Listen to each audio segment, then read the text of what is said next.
Well, first of all, thank you. Thank you for coming. You had a great day so far. I mean, such an incredible event. There's so much to learn here. It's just, we're truly gifted to have this event here every year, and I'm honored to be a part of it. My name's Kevin Koster. I'm with a company called Scopos, the brand refinery. We are a full-service marketing and advertising firm at our core with a business succession planning module, if you will, that has grown around that. And so you might be wondering, okay, so what the heck is a marketing and advertising guy doing talking to me about business succession planning? There's a very long story behind that I could probably cover the entire 45 minutes with, but I won't. The abbreviated version is I had a prospective client meeting about 10 years ago. Great little business, met the guy, blown away with what they had done. He was a second generation roofing contractor. His dad had started the business. He and his brother had run it, taken it to magnificent heights. And they were like in their late 50s. He was just trying to push a little bit more revenue through the pipe. And we talked about the usual marketing stuff, and so I'm just making small talk. And I asked him, I said, so you guys are in the late 50s. Is there a third generation? You're ready to take over what you built and take it to the next level? He said, no, they really don't have anything. I said, really? Between you and your brother, there's no kids, no anybody that wants to step up? He said, no, my brother never had any kids, and I have a son, but he's afraid of heights, which in the roofing business can be somewhat problematic. And I said, oh, that's too bad, so what are you going to do?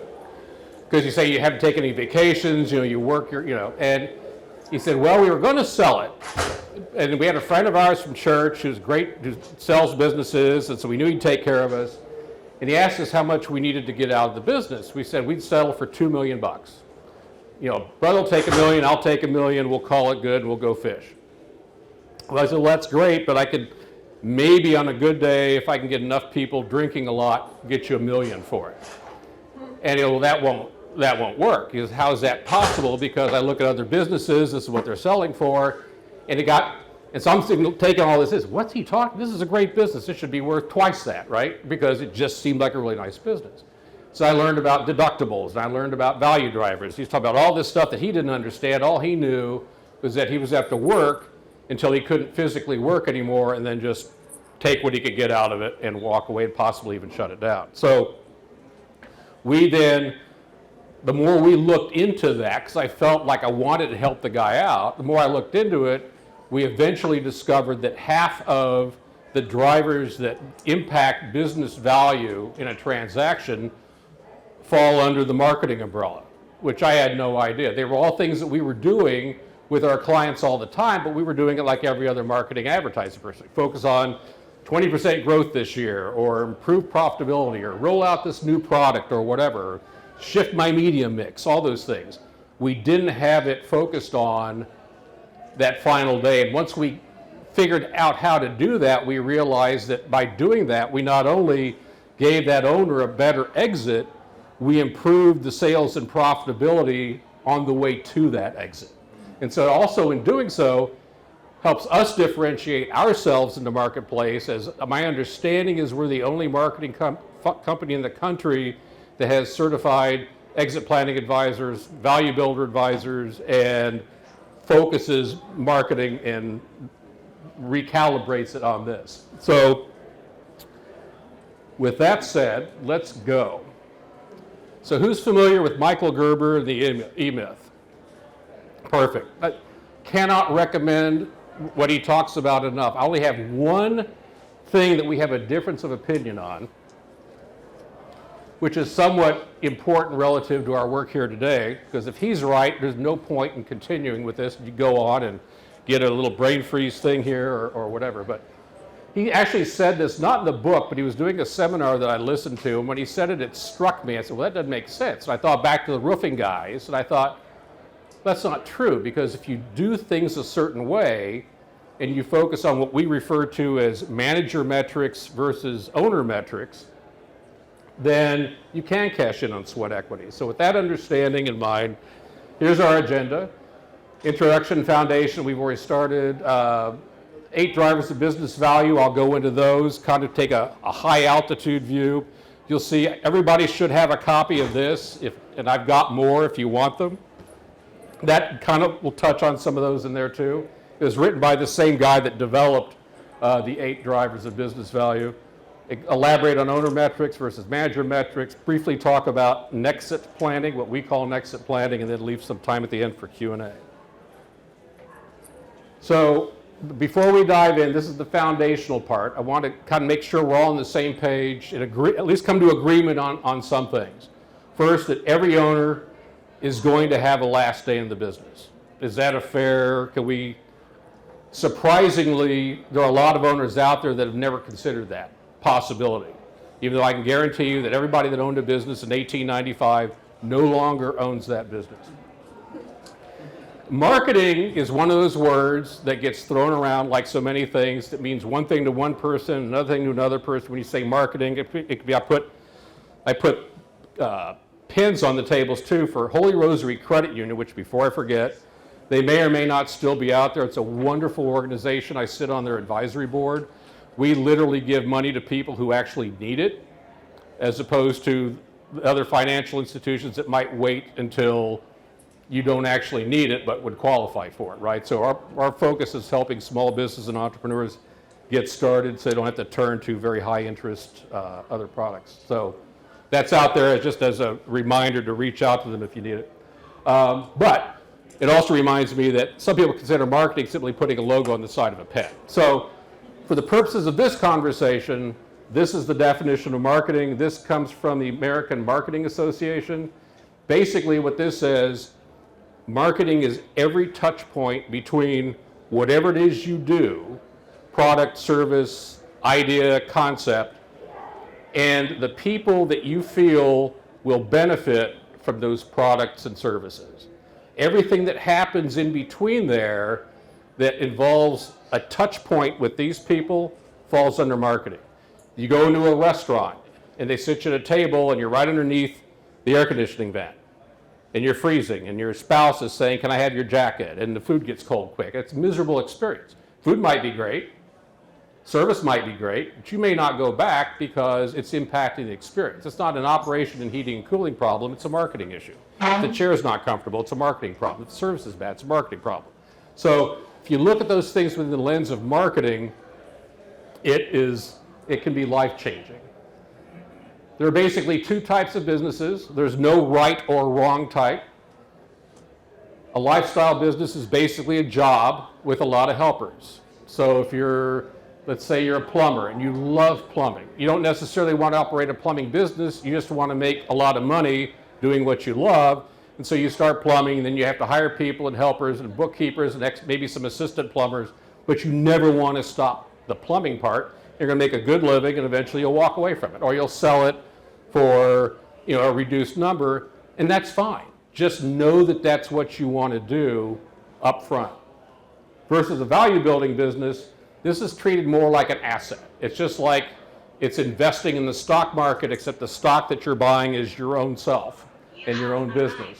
You want to build a business, you're monitoring the value, and at some point knowing that you're going to want to transition that business to somebody and get a bonus at the end of it. Again, there's no right or wrong type, just a difference at exit. So I'm going to touch briefly on manager metrics versus owner metrics, and then I'll have an example of how they impact business value closer to the end.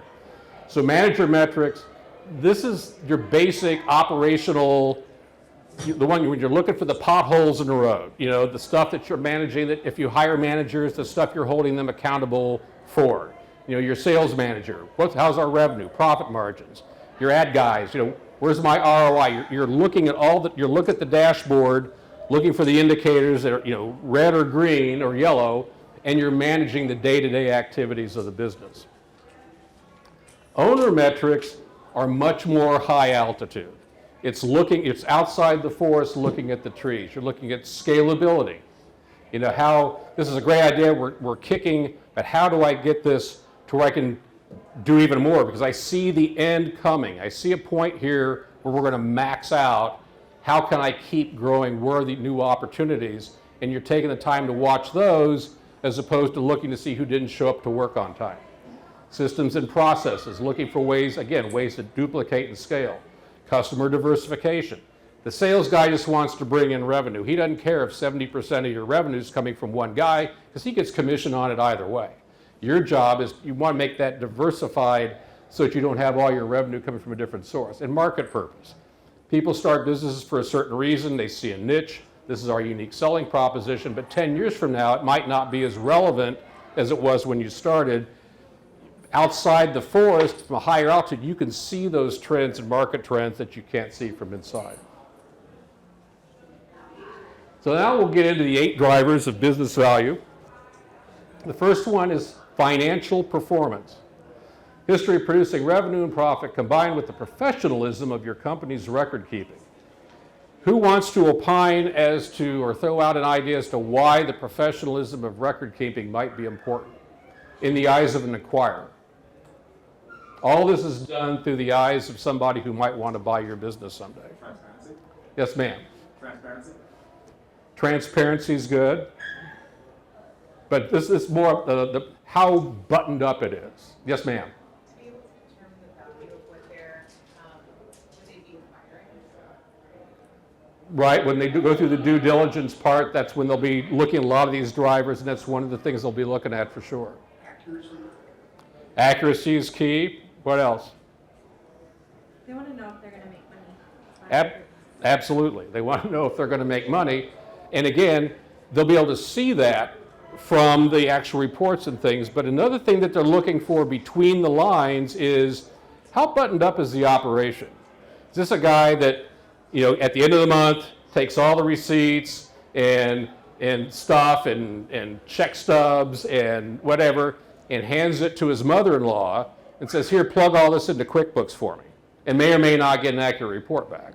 Or is it somebody that has quarterly audited financial statements, they have a CPA that's involved?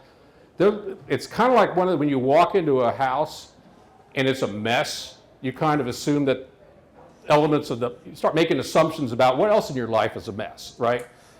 When they look at the financial record keeping, it kind of tells them, okay, they're probably just as sloppy with operations. It basically sends up a bunch of red flags. It says we need to look a little more carefully when we start exploring these extra drivers, because I think we're going to find a lot of stuff behind the curtain. Growth potential, the likelihood of scaling or growing your business in the future, and at what rate. So if you have a business that says makes a revolutionary new widget, and it takes the market by storm, and everybody is, oh my gosh, this is the most incredible thing ever, and you're with 95% market share, is that a good thing or a bad thing? And here's the hint, there's no wrong answer. Who thinks it's a good thing? And who thinks it's a bad thing? And who has no opinion? Who thinks it's a trick question?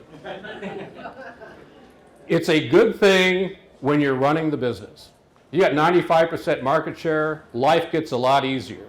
You have you've got a lot of control over pricing. You got a lot, people are beating a path to your door. Life is good. As soon as you want to sell it to somebody else, keep in mind they're looking to buy your business. Nobody wants to buy your job. They want to buy an asset as an investment that they're most likely going to have somebody else come in and run for you. Which means they want to say, okay, where's my growth potential? If I got 95% market share, I got nowhere to go but down. I'm playing defense. I got to hold on to this stuff. Okay, it's like buying a stock at the peak market, or investing in Bitcoin right before it tanks, right? So it's great while you're going up, but you have to keep an eye on it as you're growing up, saying we're going to get to a point when we want to sell it. We need to be more diversified. We need to start looking at scalability. What other markets can we get into? How can we take this, what we're doing now? How can we take all these people and find out what else they need, this 95% market share, and find other things that they're buying or needing, and develop alternatives to that and start getting into those spaces. Switzerland structure. This measures how dependent your company is on employees, customers, and suppliers or vendors. So Customers, it's obvious. You got one customer who's 75% of your business, that's a problem. It could be a great customer generating a lot of revenue, but again, when you want to sell it, I'm coming in here, okay, that's your relationship. He likes you. He likes what you guys are doing. He likes the people you have working for you. I have no guarantee that any of those things are going to be there when I take over. And I know I'm going to lose some people, especially if you have a lot of good relationships. I'm going to lose some people.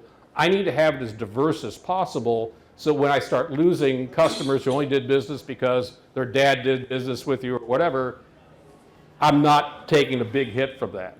Likewise with the employees with those relationships, or the employees that have a certain skill set that you might have hired that took you to threshold, or took you to levels that you never thought possible. I need to have golden handcuffs on those employees, because I want that person to take me even higher, and I don't want them to walk out the door when you walk out the door. And suppliers, again, kind of an obvious thing. We had a heating and cooling distributor a few years ago. Over half their business came from this heating and cooling product, one of the major brands that they were the distributor for. They had a lot of, they did plumbing supplies, everything else, but 57% was tied up in this manufacturer. If this manufacturer told them to do something, they had to do it. They had no choice, because they couldn't walk away from 57% of their business. Valuation seesaw or teeter. Basically, this is all about cash flow. There's a big difference, again, as somebody wanting to come in and buy a business. If you have to pay all your suppliers up front, manufacture something, and then you get paid in 90 days, you're a bank. And that brings your value down. If, on the other hand, you come in and you collect cash up front from your customers and don't have to pay your suppliers for 90 days, now we're talking, because there's all sorts of things we could do putting that cash to work, growing the business and expanding the business. Recurring revenue. Who can tell me what the difference is between recurring revenue and repeat business? Because they're not the same thing. Has anyone noticed a bunch of car washes opening up in town lately? Mm-hmm. Like everywhere. And not just a little hose-off car wash, but the big elaborate tunnel car washes that, somebody figured out a few years ago that people are, because it's certainly not because cars are any dirtier than they were a few years ago. But somebody figured out that people will be willing to pay 20, 30, 40, 50 bucks a month for all you can eat car wash. That way they're not stressed out about, oh, I just got washed 2 days ago, damn it rained. They can just cruise in, they get their car washed every day if they want. And I see people do it. It's like, which end are you're going in the wrong end, dude, that car's sparkling. But that's recurring revenue. First of the month, your credit card gets dinged, you own that car wash, you're collecting 40 bucks from this guy, whether he shows up for a car wash or not. Country clubs are another great example of recurring revenue. You pay 500 bucks a month for what? For the opportunity to spend more money. You've literally done nothing as the service provider, and you have all this cash rolling in every month. Software as a service. Microsoft, all these other guys figured out, we don't want to sell software. We're going to sell a subscription to Access in exchange for you promising me to give you money every month. I'm going to update it for you for free. Back in the old days, it was, I got this version, then the new version comes out, and I want the new version, the other, that's recurring revenue. Is basically some sort of contract, free-flowing, nobody has to do anything other than stop it revenue, versus repeat business, which is walking into Starbucks on Monday and going back on Tuesday and getting another cup of coffee. Back on recurring revenue real quick. Of all the value drivers, when we start working with people and saying, okay, we need to work on this driver right now, it's the #1 percentage impact on value, usually, of all the drivers in here. Recurring revenue is? Recurring revenue is. In terms of percentage of its impact, like if you fix this, it's going to raise it 7%, 10%. Recurring revenue is like 14, 20%. In certain industries where, especially if it's an industry that doesn't have it. Yes, ma'am. So I'm just thinking of a personal experience where I signed up for like a SaaS service, and so I went to cancel, and instead they gave stay on, but for 80% off. Mm-hmm. So that's them. They're looking at that number. Right. Thinking, you're only getting $5.80 a month now, but I can still put you in the metrics as recurring. Right, and if they do that, instead of letting somebody leave, but basically take it and quote unquote, oh my God, we're gonna just hemorrhage our profit over this deal. Okay, you do that to 1,000 people, Right. that's $58,000 a month they're not walking away from. So, and I took again, it, by the way. and it doesn't do anything. It took it and resell it. It doesn't impact. There's no extra effort. It's all automated. It's a beautiful thing. So, monopoly control. This is how well differentiated you are in the marketplace, and it's how. And the key to this is being differentiated in a way that is hard for somebody else to come duplicate. You know, Blue Beetle pest control, fine pest control outfit. They run around town in little blue Volkswagens with antenna coming out of them. Okay, it's cute. But if tomorrow I wanted to get in the pest control business, I could go get some yellow Volkswagens and put a little rat tail on the back and have these little rat Volkswagens running around. And I've done the exact same thing. It's about taking inventing something. It's like there used to be an old adage: build a better mousetrap, and the world beats a path to your door. And eventually, they ran out of ways to improve the mousetrap. It became a commodity, and everybody's competing on price. Your job is to go out and invent the cat and make mousetraps obsolete.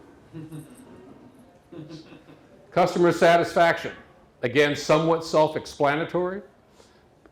This is especially much more important now, circa 2024, with how we've been able to take control of reviews and referrals and reputation management as consumers again.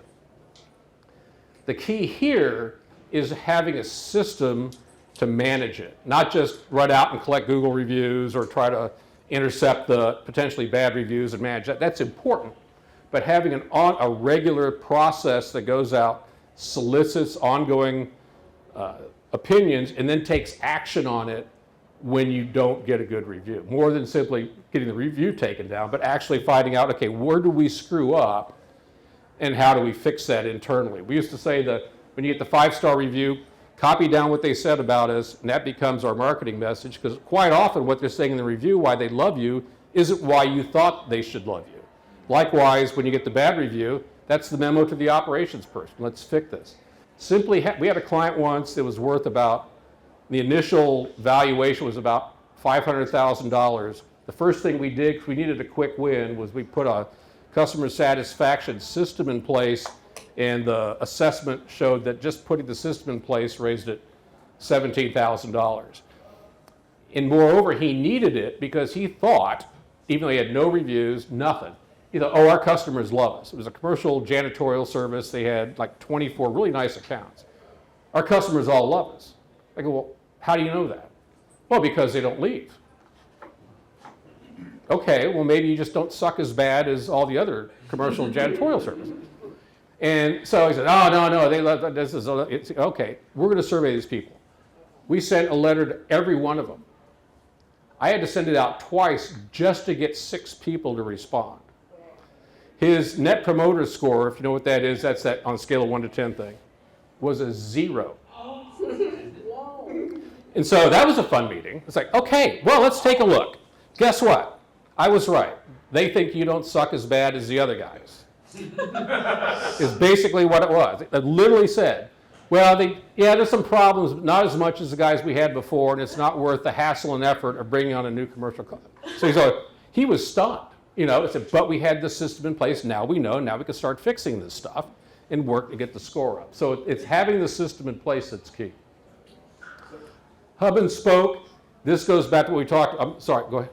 On the previous slide, isn't there some mechanism like the CSAT score that actually forces you to build that structure around, or are these two different things? The customer satisfaction score, right? Is like I remember from my previous job that they used to insist on finding the CSAT score, and I was just googling, and I found out that there is a method to build that metrics into your system to find customer satisfaction. Were you referring to the same thing? Yeah, there's a lot of different systems to do it, especially there's probably at least a dozen that I'm aware of that manage, especially the online review part. Yeah. And within that, you can plug in, I like integrating, you have to manage that, but I like integrating the Net Promoter Score because it's simpler. It's not one of these bait and switch surveys where they say, oh, it's going to be 2 questions, and you answer it, becomes 25. They start asking, would you like us to fold the napkins in a different way? And it's like, okay, just stop. Okay. But anyway, so yeah, there are a lot of different systems for that. So hub and spokes, what we talked about originally, the whole idea of how much control, day-to-day operational control do you have of the business? Again, if you want a lifestyle business, you're all over this because everything, it's part of the job. If you want to have a business somebody can sell and you don't want to work for the person you're going to sell it to, you need to manage this part. You have to be able to ask yourself this question. If you took a 3-month vacation or you were laid up in a hospital in a coma for 3 months, what would happen to the business while you were out? And that's a real good rule of thumb just to start thinking, yeah, I got to work on this or not work on it. So again, and at the end, if you get to the point of exit and this is still an issue, what usually results in, it's like the roofing guys. Oh yeah, I'll give you $2 million for it, but you got to work for me for 3 to 5 years while we extract all of that organizational knowledge from your brain, put it into a cookbook so I can train somebody else to do it, and then I'll have to call you on the beach to ask you, how do I resolve this issue? So again, these are the 8 drivers. As you can see, I highlighted 4 that are obvious marketing drivers, marketing-related drivers. Financial performance can sometimes be in that space too, depending on how much responsibility the marketing folks go for. So here's how manager metrics, and I'll pick up the pace here a little bit. Here's how manager metrics and owner metrics impact your ability to get sweat equity out of the place. This is another client example. In 2021, he had $3.5 million in EBITDA. And again, you could just, I can't relate to that number. This is a $50 million business. They were putting $3.5 million to the bottom line. Just pull the zeros off to make it more relatable to wherever you're at, or add zeros. But he did a $3.5 million to the bottom line before the accountants start playing with numbers. He was an average business, I call average VB score. We use the Value Builder system. It does an assessment of businesses, takes about 20 minutes. And it grades the business on those 8 value drivers, kind of like an ACT test, where it says, oh yeah, you're killing it in history, but your math score is horrible and you're not going to get a scholarship. So you go, what do? You go get a math tutor. Likewise, this will assess the 8 drivers, comes up with a score, an average score that tells us what drivers to work on. In his case, it was an average score, so he had an average sale multiple. So if he'd wanted to sell the business in 2021, he would have got for about more or less $10.5 million. Let me add one thing about business value. Ultimately, a business is worth what somebody is willing to pay for it. And so all of this stuff is what you plan for, but you might get lucky. It's something we get the strategic investors that can drive things up. That gets more complicated into the actual transaction part. So going into 2023, had he not done anything other than grow the business from $3.5 to $5 million bottom line revenue, he would have been able to sell it then for $15 million, which that's an impressive 2-year performance. Well, the reason though he went from 3.5 to 5 is because he was working on drivers, and he worked on hub and spoke because he was still the lead sales guy on a lot of stuff. They still had grandfathered accounts that were a huge part of their business that he'd brought into the business 20 years ago, and he still serviced them. And he loved it. He loved what he did. He didn't want to, get out of it. But he hired a couple hot dog salespeople. They brought new business in, diversified the client mix. He no longer serviced the accounts. He turned them over to these guys, and they transitioned it very nicely over. He was able to come in 3 days a week instead of 5. They worked on a recurring revenue, improved the recurring revenue stream they had there. And so we reassessed him in 23. His multiple his score had gone up. He was no longer an average guy, and he had a multiple of 5x. So his business, instead of going to 15 million, went to 25 million just because he fixed those drivers. And again, it's worth what somebody's willing to pay for it. He hasn't sold it. They actually turned it into an ESOP. But The ESOP owners now are in this position. And I've talked to people who would be potential quarters of that business, and they've confirmed that it's probably worth a 5 or a 6x multiple now. What's VB again, you said? EBITDA, it's earnings before income, no, excuse me. No, VB. The VB. Oh, is Value Builder score. In this case, the Value Builder system is a system that we use. It was designed by a guy up in Canada that wrote this book, and one on recurring revenue models and another on the original value drivers. In fact, at the end of this, I'll bring the QR code back up because everybody's going to get access to it. I have a question. Yes. So when, say for instance, like I know the brokers on a lot of these deals, do they just go off of what's basically the numbers, all the paperwork, or do people like kind of go through and physically like stay with your business for a week and see how you run it? Oh, think of the most invasive, disruptive, personal experience you've had where you just feel like you're standing, that's what due diligence is in a transaction. So they don't spend a week. Well, yeah. Okay. Yeah, okay, picture having all the acquirers there in the delivery room asking you about the business. Okay. It's about that vulnerable. Usually a transaction takes about a year, a little bit less, and most of that time is them spending looking for the booby traps, looking for the hidden stuff that's going to have this thing blow up in their face. Because you get to walk away with a check, and you're hanging out on the beach. They can't come, and you lay it all out there for them. They'll ask. It makes an IRS audit look like a walk in the park. But if your stuff's buttoned up and you've got this, you know that you're dealing from a position of strength as opposed to somebody like my roofing guys. They come in, they had no idea. This guy said, well, you may think it's worth this, but I'm going to give you this. Well, I can't do that. Well, that's all you're going to get from anybody. And you got business brokers, they'll take a quick look. Some of them will actually use the same system, take a quick look. They'll tell you. You may want to list it for 2 or 3 million, but I can't sell it for more than half. Most of the businesses we have a first conversation with, and I ask them, what do you think the business is worth, or what do you need to get out of it? The number that I come up with, and I'm wanting to help, I'm wanting it to be a big number, is about half of what they think it's worth. And so in the brokers, I can't list it for that. I can, it's not going to sell, we're just wasting each other's time. Yes, ma'am. What did EBITDA stand for again? Earnings before Interest. thank you. Interest, taxes, depreciation, and amortization. I knew it couldn't be earnings before income, but it's been a long day. So any questions on this point before we get to, and this part goes real quick, because I want to leave more, well, we're asking questions as we go, so there may not be a lot of questions at the end, but. So is your company a business broker, or you're just doing marketing? No, we're a marketing agency at heart. Oh, actually, I have plenty of time. Never mind. I think we were over 3:30.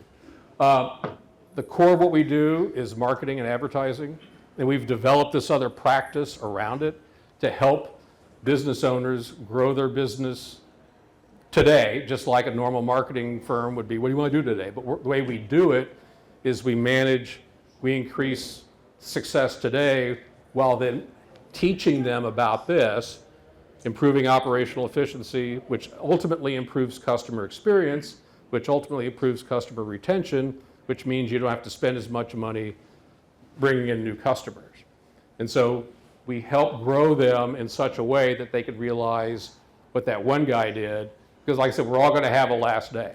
And if you want to sell it, cash in, go to the beach, I want you to get as much reward for all that sweat equity as you can get. And if likewise, if you're going to transfer it to your kids, I want you to transfer a business over that more or less runs itself so that you don't have to come back from the beach because you get a call from one of your kids saying, Dad, we got a problem, or Mom, we got a problem. Because the business runs itself in such a way that they can take it to the next level without having to completely dive in and do all the work. So we call this Nexit planning. It's a combination of next and exit, because if we get to exit our business on our time frame, AKA before we die, then there's a next. There's a day after that, right? And So that's an important consideration. Only 60% of business owners know what their business is actually worth. That's a very avoidable situation. It's easy to figure that out. 75 to 80% of businesses never sell. Either they're in the wrong place at the wrong time, the guy needs to list it for $2 million because he can't settle for $1 million, nobody's going to give him $2 million, so he can't sell it, he has to keep working at it. Or it's, they cashed it on a market that's not there anymore, they're trying to sell a buggy whip company in 1910, probably they waited 20 years too long. 75% owners do sell, regret the sale a year later. Most of those are because they didn't know what they were going to do, or they thought that they were going to enjoy playing golf 5 days a week, which is a great idea for the first 2 weeks, until they realized they still sucked at playing golf, and then it wasn't fun anymore. They just had a concentrated reminder of how bad they were at golf. Then 90 to 95%, they're unhappy with the deal because they had to settle. They didn't get what they thought they wanted to get, deserved to get, or more importantly, needed to get because of what we call the value gap, for their retirement. Another thing that owners regret is not being able to negotiate the deal from a position of strength so that they could ensure certain things for the employees they were leaving behind.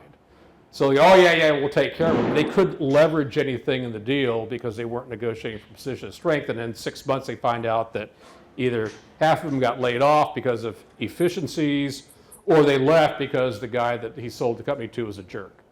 Yes, sir? I'm a little curious of the last statistics. Are they unhappy after the deal when they thought that the deal is going good, and then later on they realize? How could they be unhappy if they knew this before? Well, they're unhappy because one of two things. They had to settle for something less than what they needed to settle for. So they did not have a choice. So they didn't have a choice. Or they find out later, they accidentally pick up this book a year later. It's like, doggone it, it's like they had no idea. Or they talk to somebody, how'd you sell for a 6 multiple? I only got a 3. Well, because I was starting to take time off, a year before I sold it. Again, if you can take a 3-month vacation and your business comes back and I can look at the sales in your P&L statement over 12 months, you say, I took 3 months off, see if you can guess where the 3 months were, and I can't tell, that is a solid business. And another thing along those same lines, I talk about leaving on your time frame. I don't want to say it's a rare privilege, but it's a privilege. Every day you read stories in the paper about, just read the obituaries. They'll say so-and-so, you look at the age, 59, owned XYZ business. Okay, that's an unplanned exit. And what they leave behind are oftentimes a spouse that has zero interest in running the business. Or they have employees that have no idea what's going on. It's just it's like the chicken has the head cut off. It'll waddle around for a while, but eventually it just gets liquidated for assets. So there's a part of this too is preparing for that eventuality, which is a decent likelihood. And I say that from position of experience. In 2005, April 7th, 2005, it's Friday afternoon, walked to my boss's office and said, have a great weekend. That Monday, I got a call at 8:30 from his stepdaughter saying he'd been killed in a car wreck. Because we had already worked on some transition stuff, I'm able to stand here today representing the same organization that I was at in 2005. In that same car wreck was an attorney. The car next to us, literally, you hear the expression, I might get run over by a school bus. A school bus plowed in and took these two guys out. He was an attorney, had a practice, and they were closed and out of business in 90 days. So there's a lot of different layers and nuances to this in terms of the old, that's okay, I'm 25, I'm 35, I'm just getting started. And yeah, a lot of the stuff you don't have to worry about, the first 6 months you're in business. But once you actually say, wow, this thing's viable, you get past that first hurdle, we got a viable thing here, we want to see where it wants to go, that's when you start thinking about it. If not for your exit, your planned exit, it's for the unplanned exit. This is a planned exit. This is what a planned exit looks like. So the key to exit planning is know your numbers. Know the value driver score, know all these different things. Know what your numbers are, but also know your personal numbers. What do you need for retirement? And need and want can be interchangeable, I guess, at this point. But get an accurate number as opposed to just pulling, well, that sounds good. I like the 10 million sounds good. 3 million sounds good. If you don't have any money, 1 million sounds good. But know what you need. Find a financial planner. This is my personal opinion. If you can find one that's fee-based, that will actually charge you to do a financial plan, because they're going to put some time into it if they're charging for it. I mean, it's the best $1,000 investment if you can get. And that financial plan looks at the business. What do you want to do with it? You want to turn this into an asset? You just want to make a lot of money from it? This is what we project Social Security is going to be.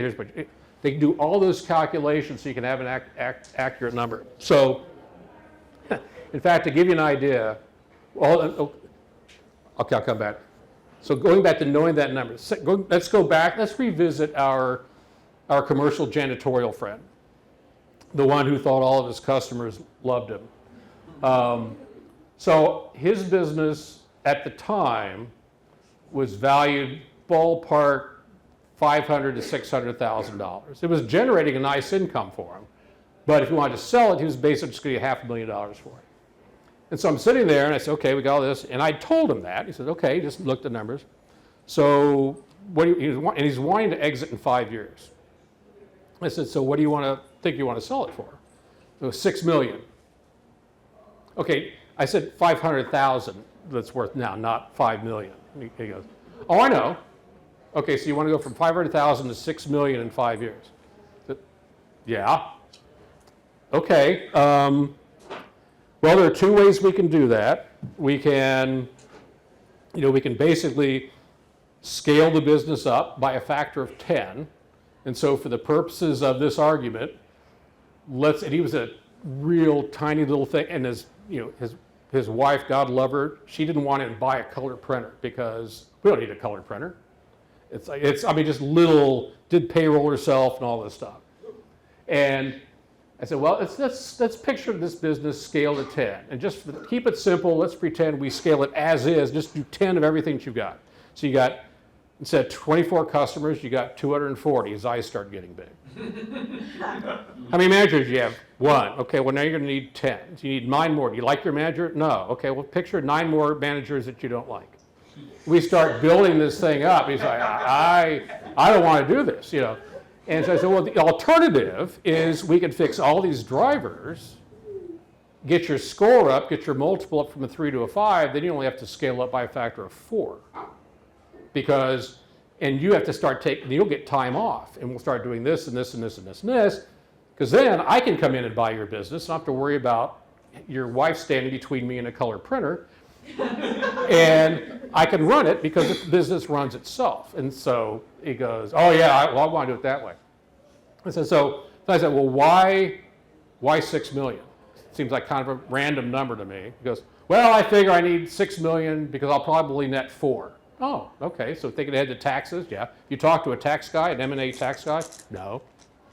Okay, I'll connect you with, because there are ways to do it where you might not have a $2 million tax saving. So why 4? Well, I met a New York Life guy once at a show, and he said that I needed $4 million to retire. Okay, nothing. How long was this conversation? Oh, I was standing at his booth, at his little table. Yeah, we probably want to drill in that number a little bit more to see, because there's going to be a difference if you just want to sit at home and watch reruns or travel the world. That's going to require a different number depending on what your post-business lifestyle looks like. So know your numbers, know the value gap. So in his case, his value gap was $500,000 to $6 million, so it was a $5.5 million value gap, but that was assuming that $6 million number was the right one. If you can get that down to where not only need $3 million because I have all this other retirement investment savings, and this is just one piece of it. Now most business owners, the business is their single largest retirement asset, but if it's not, Ironically, the guy that got the $25 million payday, he didn't need to get anything out of it because he's over 20 years, he made a good living, stashed a bunch of money away, and he was a man of humble means. So he's able to take that and take those cash and develop a charitable foundation that will outlive him and his family forever. So, but know what those actual numbers are, and then know your driver scores. Know which areas of the business are pulling your value down, which area of the business is pushing it up. Have a vision for your post-business life. You need to have something that gets you just as excited about the first day after you sell the business, gets you just as excited as you were on the first day when you started it. Because if you're not able to do that, you're going to struggle in your post-retirement life. Then have a plan, have a team to help you get there. You can always adjust it. I mean, to be honest, if you decide you want to go to Disney World and you're driving down there and you get to North Florida and you change your mind and decide you want to go to Colorado instead, there's nothing stopping you. It might take a little bit extra time. You might have to shorten the vacation a little bit, but there's nothing stopping you. So any plan can be tweaked if life and circumstances change. All of a sudden you have kids enter the picture, or whatever, spouse leaves the picture. Plans can change, but it's important. The better you plan, the better your results will be.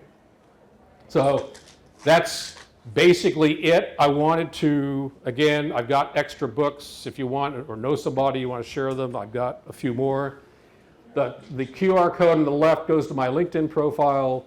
The one on the right goes to our webpage. It's not as simple as I'd like for it to be for this particular application, but it'll take you to a page that basically invites you to go to other pages. But the first link, I think, goes to some short videos that explain the drivers a little bit better by the guy that actually created the system and created the drivers.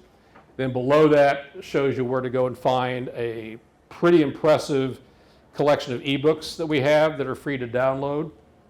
And also, it works better actually on a laptop than on a mobile because it's just easier to deal with it that way in terms of the assessment. Everybody who's here today, I would invite to find the Value Builder assessment that I've been talking about that gives you the score. It's on there's a page that has all sorts of assessments on it. It's I think, branding and business valuation assessment, I think is what it's called. Finding any assessment on there, if you want to take it, knock yourself out.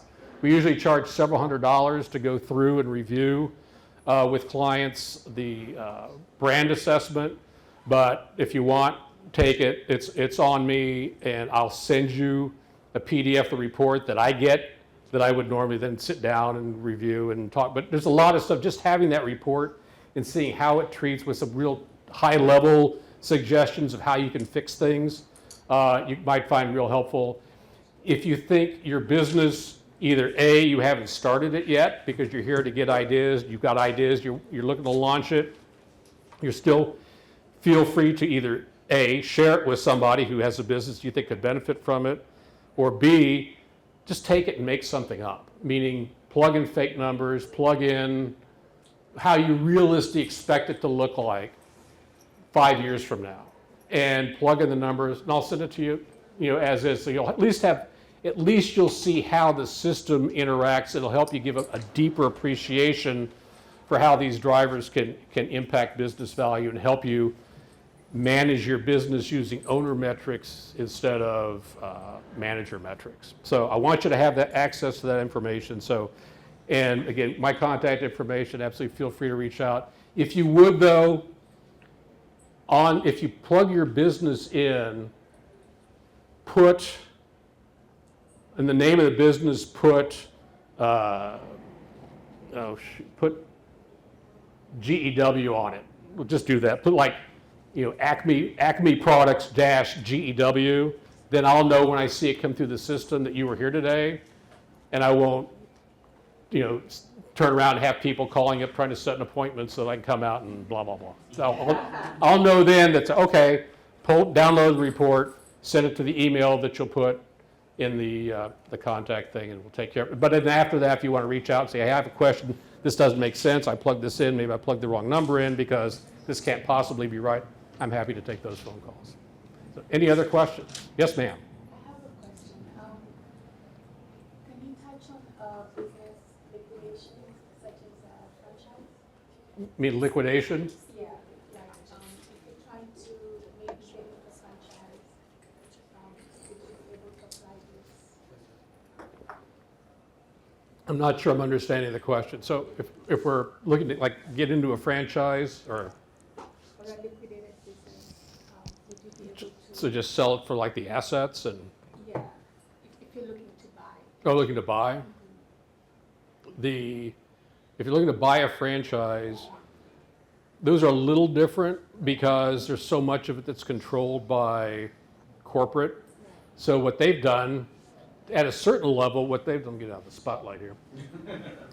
At a certain level, what a franchise has already done is kind of what you would be doing if you started a business and then did all this stuff. If you did it well, you would literally have a business that was franchisable, where you could sell the franchise. Because like, I've got this as duplicatable, it's scalable, it's manageable.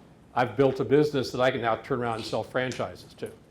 If you're looking to buy a franchise, somebody else has already done that, which makes franchises are great businesses because you don't have to you just have to go in there and run it. Now, the franchise is literally a lifestyle business. I'm going to go in, I'm going to work it, I'm going to be behind the sandwich counter, I'm going to be, making subs, I'm going to be scooping poop out of backyards, whatever it is, right? Or managing a team that does it and incurring a little bit extra overhead. But in those cases, from an asset standpoint, if you ever look to sell it, you got to find somebody that wants to basically take over the franchise. And oftentimes, if you made some minor improvements within the boundaries that you're allowed to do that, then you can get a little bit of a premium on it. But there rarely at that point is there an earn-out necessarily to get that full value because the franchise is going to come in, step in and help, because they're going to have to prove the sale anyway. Yes, sir. So I'm curious, what are some of the successful after company life strategies that you see people would not be regretting selling their company for? I feel like that's like a sucky moment where you're like, you realize that like, wow, I got all this money, but I'm not really happy with it. Right. It really depends on how much that owner how much that business meant in the emotional life of the owner. So I've got a client right now that he's 75, they're going to wheel him out on a gurney. I mean, he'll sell it, but he'll sell it and say, that, I still want to come around. Make me the president emeritus or whatever. Still let me come in and sit on the board meetings and stuff like that. And he'll be happy. He gets to have his cake and eat it too. The ones that are the most successful in terms of being able to go and do something are the ones that have emotionally detached themselves from it. Where it's like they're proud of the work they did, they're satisfied, they said, no, this isn't what defines me. They find something new to define themselves. And when you're in the middle of it and you're surrounded by it, it's hard to not be defined by it. But as part of that hub and spoke part, when you're having other people do it, just like the guy, the $50 million guy, he got to where, now this doesn't define me anymore. And so one of the things that he was doing with his big $25 million payday was going and doing entrepreneurial support and doing training things, helping the new owners, his former employees that bought the business, helping them fix the issues that he always struggled with by bringing in people that weren't properly trained, hiring people away from competitors that, I got to untrain you and retrain you all the time. So doing things like that, spending time with the grandkids, if you were sitting there, I go to work, it's taking time away from the grandkids, or my wife's going up to visit them, but I can't because I'm stuck here at the office. Having that freedom is fine. And make sure whoever you're married to likes spending time with you. Because there have been many stories to where, yeah, it was great for the first couple months, and my wife kicked me out of the house and said I needed to find something to do. And that happens a lot. It's like, wow, too much. I like to think of it as too much of a good thing, but it's a real issue. Thank you. Mm-hmm. Yes, sir. You had a multiple up there at 5 and 6x. What would be for like a high, like a technology efficient company, what would that multiple, like the average multiple would be? It really depends on the niche. It's niche market on the tech side. I mean, it changes like all the time, and it depends on what space, what the tech is, as an applied technology, where it is. The key, though, it's always going to be a range, and there are people that do much deeper certified valuations. I mean, we do what's called a casual evaluation. It's like, okay, this will get me close. When I'm ready to sell, we'll pay several $1,000s for a certified valuation that we slap in front of the guy. This is why we're asking this money for it. At the end of the day, there'll be a range. You want to be at the high end of the range, obviously. And depending on where that niche is, there's an opportunity you might become a strategic acquisition as opposed to simply, oh, this is an investment, we're adding this to our portfolio of companies that are going to generate income for us. If it's a strategic acquisition, then you have a company that's saying, this is a good company in and of itself, but if I combine it with this company I already have, it helps me improves my numbers there, and this thing can actually improve numbers here. Now it's beyond that normal range because they can easily justify it. I have a client that he was totally commoditized. We helped them come up with something where he's now, what he does is so unduplicatable, which is great, which is what you want. His largest customer, which is publicly traded, they're huge. But he is so integral with them now that if he went away, this $100-something million company they're in deep doo-doo. I mean, their production schedule goes off because of what this guy does. So I told him, I said, we don't need to be working on getting your little multiple up as much as we need to be working on talking these guys into buying you. Because your value to them as a supplier is greater than what anybody's going to pay to come in and just operate your business. Moreover, the fact that he's now half your business because what you've done for him has allowed them to double the size of their business to over $100 million. It's great for him, but it's huge for you, and you're making a lot of money, but it makes you vulnerable because I come and buy your business. You've got such a Siamese twin relationship with this guy now. There's no guarantee I'm going to get that. So I'm never going to pay that number. He will, because you go away, it might cost him $10 million, $20 million the first year, and you're worth $7. And another thing too, you mentioned earlier that you don't want to be like owning 95% of the market share. But I would say, what if the market share is actually new, it's a new category, and the growth rate is growing at 20 to 30% a year? Right, that would be the exception to the rule. That would be the exception to the rule. I'm thinking I'd be more in terms of saturated market. Right. I mean, let's say, just to overly simplify it, let's say I'm in a small town and I run a lawnmower service. And I go around and I mow people's lawns. I have a good reputation. I do a nice job. Everybody loves me. I have 95% of the homes in this town.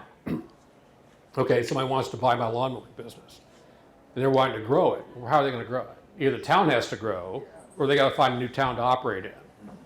And so I have to but they don't want to drive, and so I have to find a way to duplicate that to where it's easy for them to open up in towns, because I've got manager training, whatever. My mower guys are all trained to be, they're all chomping at the bit to manage a operation in another town. They just need somebody to fund it, something like that. Okay. Do any of these owners or potential retirees, are they interested in training the employees to do like employee ownership? That's an excellent option for them. And most, Are they doing it a lot or not yet? a lot of them do it. It depends. Again, it depends on when they start thinking about it. Because again, in the startup time, you don't have time to think about leaving. I just got here, right? And so it depends. It also depends on the employees they have. If they got 100 employees and they walk around they walk around the building on one day and say, man, there's not a single person in here who I would trust, to house sit my cat, let alone manage the business. They're probably not going to say, yeah, that's not going to be a good option. I don't have the energy I have to hire too many new people. But if they have 3 or 4 all-stars, I've got pieces here. I've got some pieces here to where, yeah, let's look for these other pieces and see if these people are interested. So they would first approach those people. Hey, are you interested in? And a lot of times they say, no, man, I see what you do. I don't want to have anything to do with that. I'm happy right where I'm at. But if they are, we'll see that they'll work toward that. And that opens up a lot of other opportunities in terms of financing and things like that they can do. Basically becomes owner. The owner's got enough money put away. He can do an owner finance because the employees don't have the cash. So it could be a buyback that way, or they can go to places like Holy Rosary and the employees can get friendly financing there for that piece, and the owner guarantees it and all that stuff. So, anything else? Well, visit my friends at Holy Rosary, grab a book, go to the website, get your assessments. If you have any questions, reach out to me, LinkedIn, exchange contact information. I'm here to help you guys fulfill your dreams of entrepreneurship and business ownership, and cash in on sweat equity, because what's his face says you can't do it.